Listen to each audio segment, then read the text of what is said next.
in your opening statement, you said that our textbooks have inaccurate content where there's opinion, not fact. Can you give a specific example of that?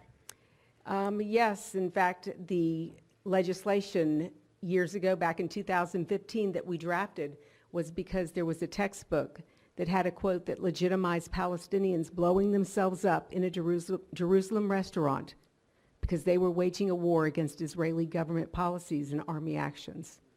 So that's the exact quote that was in the book?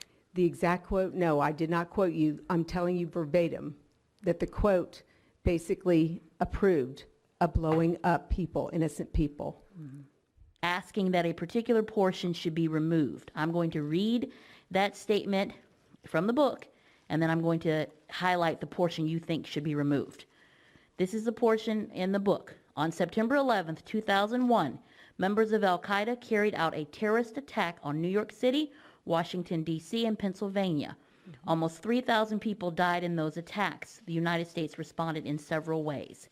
Now, you underlined members of Al-Qaeda biased as it relates to September 11th, asking that a particular portion should be removed. I'm going to read that statement from the book, and then I'm going to highlight the portion you think should be removed.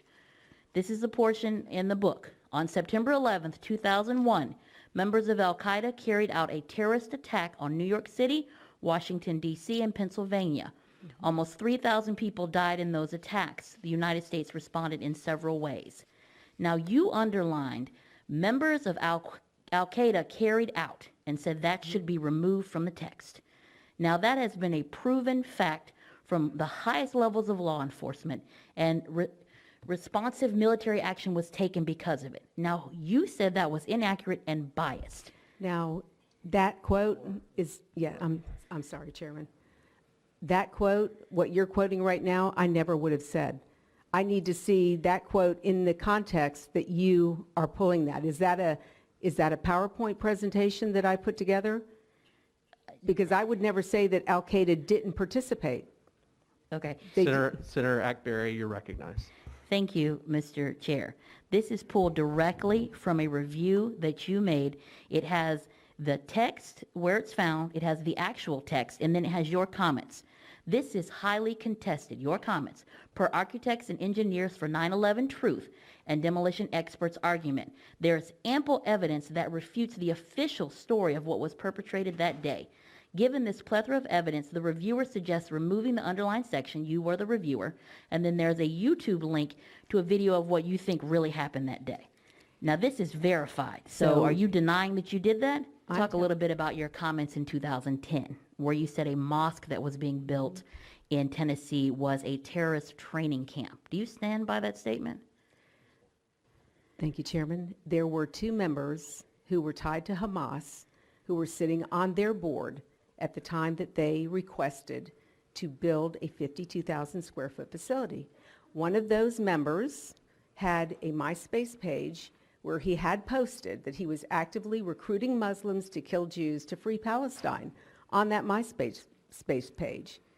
Yes, were there terrorists in that group? Absolutely. Hamas is designated as a terrorist group, and they are members. Yes, I know Hamas is a terrorist group, one that the United States fights vigorously against, but there was no proof or verification from law enforcement of the allegations that you were making against those members. A little bit, because you asked where the review that I read to you came from.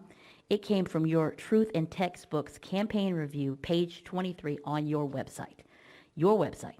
So do you deny that that is on your website? Ms. Moore. Again, until I can look at what you're looking at, I cannot deny or confirm that it is on my website.